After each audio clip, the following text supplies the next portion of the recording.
ତ କବିତା ସମ୍ପର୍କରେ ଯେତେ ଆଲୋଚନା ହେଲେ ବି ଶେଷ ହବ ନାହିଁ, ପ୍ରଥମ କଥା। ଦ୍ୱିତୀୟ କଥା ହଉଛି କବି ହଉଛନ୍ତି ସ୍ୱୟଂ ପରମ ବ୍ରହ୍ମ ପରାତ୍ପର, ସେଇ ହଉଛନ୍ତି କବି।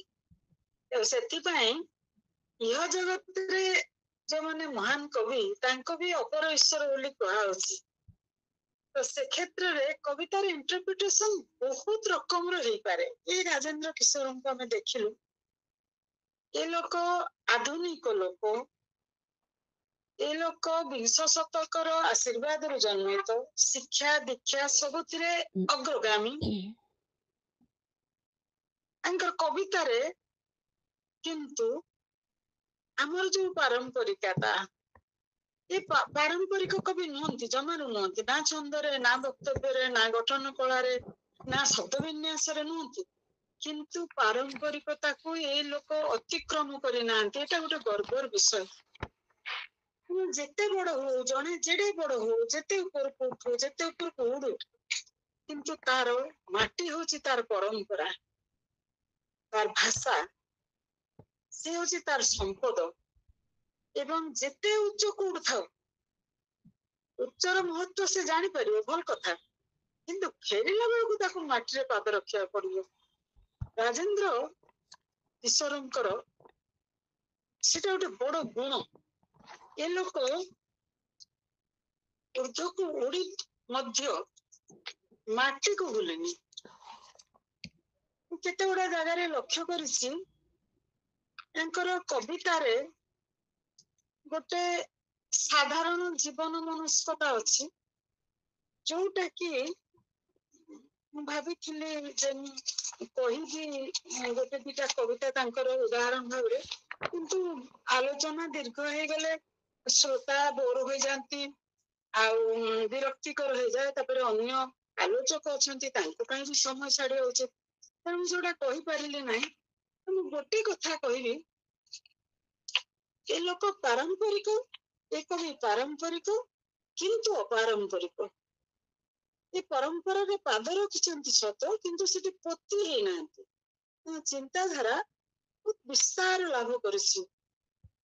ଜଣେ ଲୋକ ଆପଣ ଦେଖନ୍ତୁ,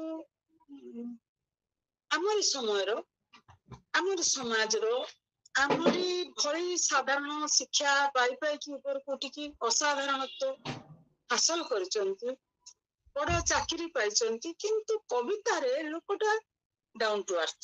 ସେ କବି ଏକଦମ ମାଟିରେ ଠିଆ ହେଇଛି। ମୁଁ ମୋର ଅନ୍ୟତ୍ର ଲେଖିଥିଲି ଗୋଟେ ଜାଗାରେ ଯେ ସଚିଦାନନ୍ଦ ପରେ ଓଡିଆ କବିତାର ମିଜାଜ ମୁଡ କୁ ପରିବର୍ତ୍ତନ କରିବା ପାଇଁ ଯୋଉମାନେ ଆସିଲେ, ତାଙ୍କ ଭିତରେ 4-5 ଜଣ ହଉଛନ୍ତି IAS ଅଫିସର। ଯେମିତି ରମାକାନ୍ତ, ଯେମିତି ଜଗନ୍ନାଥ ପ୍ରସାଦ ଦାସ। ଆମେ ଆଲୋଚନାର ପରିସରକୁ ଲୋକେ କମ ଆଣନ୍ତି ଜଗନ୍ନାଥ ପ୍ରସାଦ ଦାସଙ୍କୁ, କିନ୍ତୁ ଏଇ ଲୋକର କବିତା ଏତେ ନିଦା, ଏତେ ଅଦ୍ଭୁତ। ଗୋଟେ ପଦ ମନେ ପଡୁଛି, ତାଙ୍କର ଗୋଟେ କବିତା ଗୋଟେ ଲାଇନରେ ବି ମହତ୍ତର ହେଇଯାଏ, ଅମର ହେଇଯାଏ। ତାର ଗୋଟେ ପଦ ଅଛି, ସନ୍ନିକଟେ ରହିଥିବେ 2 ଗୋଟି ଦୀପ, ବ୍ୟବଧାନ ମହାସମୁଦ୍ରର। ଆପଣ କି ଚିତ୍ରକଳ୍ପ, କି ପ୍ରତୀକ କରିବେ, କୋଉ କବି କରିବ? 2ଟା ଦୀପ ଅଛନ୍ତି, ଅଲମୋଷ୍ଟ ଯୋଡି ହେଇକି ଅଛନ୍ତି। ଗୋଟେ ପାଣି, ତାଙ୍କ ଭିତରେ ପାଣିର ଗାରଟେ ବ୍ୟବଧାନ, କିନ୍ତୁ ସେ ପାଣି କିଏ? ନା ମହାସମୁଦ୍ର। ସନ୍ନିକଟେ ରହିଥିବେ 2 ଗୋଟି ଦୀପ, ବ୍ୟବଧାନ ମହାସମୁଦ୍ରର। ସମୁଦ୍ରକୁ କିଏ ଅତିକ୍ରମ କରିଛି? କିଏ ଆୟତ୍ତ କରିଛି? କିଏ ଅତିକ୍ରମ କରିପାରିବ, ଆୟତ୍ତ କରିପାରିବ?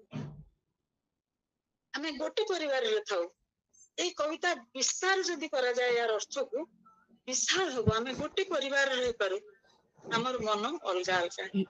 ଗୋଟେ ସାହିର, ଗୋଟେ ଦେଶର ହେଇପାରୁ, ଗୋଟେ ଜାତିର ହେଇପାରୁ, ଆମର ମନ ଭିତରେ ବ୍ୟବଧାନ ଅଛି, ଏବଂ ସେ ବ୍ୟବଧାନ ସମୁଦ୍ରର ଗଭୀରତା ଠାରୁ କମ ନୁହେଁ। ଗୋଟେ ଗୋଟେ ଦେଶ ପାଖରେ ଅଛି, ତା ସତ୍ତ୍ୱେ ବି ବ୍ୟବଧାନ। ଏଇ ଯେ ବ୍ୟବଧାନ, ବଡ ସରଳ ଭାଷାରେ କବିଟେ ଲେଖିଲା, ବ୍ୟବଧାନ ମହାସମୁଦ୍ରର, କିନ୍ତୁ ଆମେ ତାକୁ ଯେତେ ତାର ବିସ୍ତାର କରିବା, ଆଲୋଡ଼ନ କରିବା, ତାର ତଳକୁ ପଶିବା, କେତେ ଗଭୀର କଥାଟେ କହିଲା ଲୋକଟା। ଜଗନ୍ନାଥ ପ୍ରସାଦ ଦାସ କମ୍ ପ୍ରସାରିତ କବି, କିନ୍ତୁ ଜଣେ ଅତ୍ୟନ୍ତ ଶକ୍ତିଶାଳୀ କବି। ମୁଁ କହୁଥିଲି ଯେ ମୁଁ ଗୋଟେ ଜାଗାରେ ମୋର ଗୋଟେ ପ୍ରବନ୍ଧ ଗୋଟେ ବହିରେ ଲେଖିଛି ଯେ ସଚ୍ଚିଦାନନ୍ଦ ପରେ ଯୋଉ ଗୋଟେ ପରମ୍ପରା ଅଡାଳିକା ହେଇକି ଯିବାକୁ ଆରମ୍ଭ କରିଥିଲା, ତାକୁ ଭାଙ୍ଗିବା ପଛରେ ଯୋଉ 3-4 ଜଣ ଲୋକ ଥିଲେ ସବୁ IAS ଅଫିସର, ରମାକାନ୍ତ, ସୀତାକାନ୍ତ, ଜଗନ୍ନାଥ ପ୍ରସାଦ, ଏଇ ଯେ ସଦ୍ୟ ପ୍ରୟାତ ରାଜେନ୍ଦ୍ର କିଶୋର, ଏ ଅବଶ୍ୟ ଭାଙ୍ଗିବାରେ ସାହାଯ୍ୟ କରିନାହାନ୍ତି, କିନ୍ତୁ ସେଇ ପାଖାପାଖି ଅଳ୍ପ ଦିନ ପରେ ଇଏ ଆସିଛନ୍ତି, ଯୋଗ ଦେଇଛନ୍ତି। ଏମାନେ କେହି ଚେଷ୍ଟାକୃତ ଭାବରେ ଧାରାକୁ ଭାଙ୍ଗି ନାହାନ୍ତି। ଏମାନେ ଅନାୟାସ ସାଧ୍ୟ କାମ କରିଛନ୍ତି, ସଚେତନ ହେଇକି ନୁହେଁ, କରୁ ହେଇଛି। ମାନେ ତାଙ୍କ ପାଇଁ ଏଇଟା ଗୋଟେ କାବ୍ୟ ଜଗତର ଲୀଳା ହିଁ କହିପାରନ୍ତି। ଏଇ ଯୋଉ ଜିନିଷ ଗୁଡାକ କବିତା ବଡ ଅଳ୍ପରେ ଗଭୀର କଥା କହିପାରେ। ଆଧୁନିକ କବିତା ବିଶେଷ କରି ପ୍ରାଚୀନ କବିତା ବି କହିପାରେ। ମନମୋହର ନିଜ ଗୁରୁ ଉଦ୍ଧବ କେତେ ତୁ ପଚାରୁ, ୟାର ବ୍ୟାଖ୍ୟା ଦରକାର ନାହିଁ, ଆମେ ସମସ୍ତେ ବୁଝିଗଲୁ। କିନ୍ତୁ ତାକୁ ଯଦି ବ୍ୟାଖ୍ୟା କରାଯାଏ, କେତେ ଅତଳ ତଳକୁ ଇଏ ଯିବ। ଯଦି ବ୍ୟାଖ୍ୟାକାର,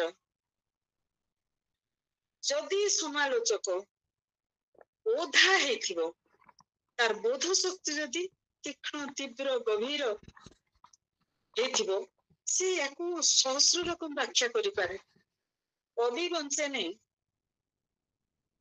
ଲେଖକ ବଞ୍ଚେନି, ଲେଖକଙ୍କୁ ବଞ୍ଚେଇ ରଖେ ତାର ବ୍ୟାଖ୍ୟାକାର, ତାର ସମାଲୋଚକ, ତାର ଗ୍ରାହକ।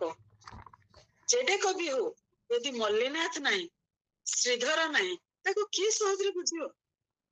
କାଳିଦାସ ନାହିଁ, ହ୍ୟାଲୋ, ମଲ୍ଲିନାଥ ନାହିଁ ମାନେ କାଳିଦାସ ନାହିଁ।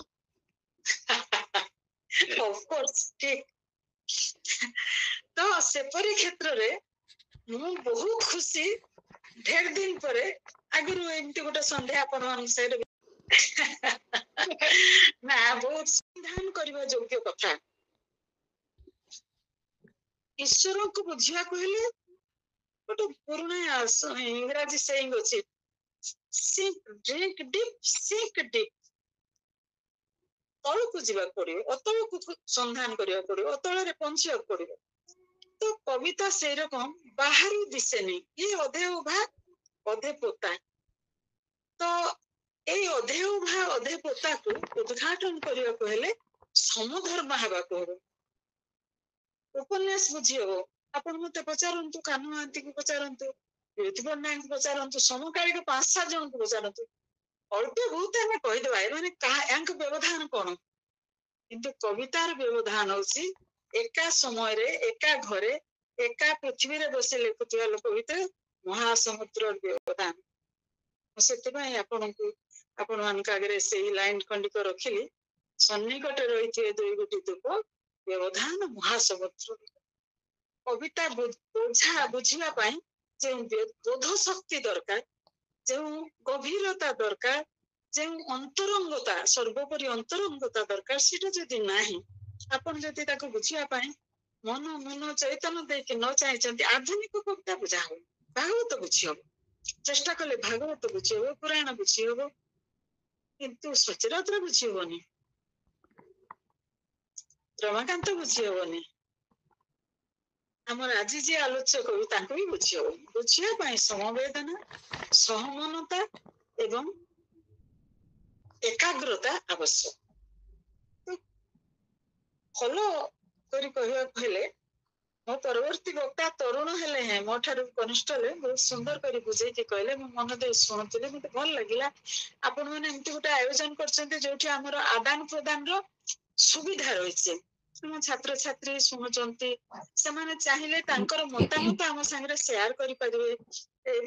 ଏଇ ଦ୍ୱାରଟା ବି ମୁକ୍ତ ଅଛି, ଯାହା ଦ୍ୱାରା ଆମେ ବି ପୁଷ୍ଟ ହବୁ, ଅନ୍ୟରୁ କେହି ପୁଷ୍ଟ ହେଇନଥାଏ। ଏଇଭଳି ଭାବରେ ପୁଷ୍ଟି ମଣିଷ ସଂଗ୍ରହ କରେ, ବିବେକ ସଂଗ୍ରହ କରେ, ଶ୍ରୋତା ସଂଗ୍ରହ କରେ।